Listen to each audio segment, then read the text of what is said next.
बिस्मिल्लाहिर्रहमानिर्रहीम। अस्सलाम वालेकुम प्यारे बच्चों। तो आज हम सुनेंगे एक बादशाह की कहानी। तो कहानी शुरू करते हैं। बादशाह और एक गरीब आदमी। किसी मुल्क पर एक बादशाह हुकूमत करता था। इसे शिकार खेलने का बहुत शौक था। एक रोज़ बादशाह अपने सिपाहियों के साथ शिकार खेलने निकला। रास्ते में इसे एक आदमी नजर आया जो लकड़ियाँ काट रहा था। करीब ही एक गधा बंधा हुआ था और एक झोंपड़ी भी नज़र आ रही थी। बादशाह ये देखकर बहुत हैरान हुआ कि इस आदमी की झोंपड़ी बहुत छोटी थी और इसमें सिर्फ एक आदमी ही लेट सकता था।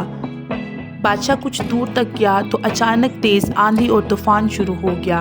बादशाह के सिपाहियों ने फ़ौरन इसे वापस जाने का मशवरा दिया, लेकिन बादशाह ने कहा कि तुम सब वापस चले जाओ, मैं तो इस आदमी के साथ झोंपड़ी में रात गुजारूंगा। ये सुनकर तमाम सिपाही हैरान रह गए। इन्होंने कहा कि बादशाह सलामत, इस झोंपड़ी में मुश्किल से एक आदमी रह सकता है, आप हमारे साथ वापस अपने महल चलिए। मगर बादशाह अपनी बात पर कायम था। इसने कहा कि तुम सब कल सवेरे यहाँ आ जाना, मैं ये देखना चाहता हूँ कि गरीब आदमी अपनी ज़िंदगी कैसे गुजारता है। चुनांचे जब तमाम सिपाही वापस चले गए तो बादशाह इस आदमी की झोंपड़ी में पहुँच गया।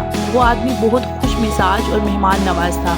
इसने बादशाह का भरपूर इस्तकबाल किया, इसे गर्म दूध पेश किया जो इसकी पालतू बकरी का था। फिर इसने बादशाह को कुछ प्याज के साथ एक सूखी रोटी दी जो बादशाह ने किसी न किसी तरह खा ली। फिर इसने बादशाह के सोने का इंतज़ाम किया। चूँकि झोंपड़ी में सिर्फ एक बिस्तर था, इसलिए वो खुद बाहर घास पर अपने गधे के करीब सोया था और बादशाह को बिस्तर पर लिटा दिया। पूरी रात बादशाह को नींद नहीं आई क्योंकि इसे अपने महल के नरम बिस्तरों पर सोने की आदत थी। सुबह इसने इस आदमी से पूछा कि आखिर तुम शहर में क्यों नहीं रहते।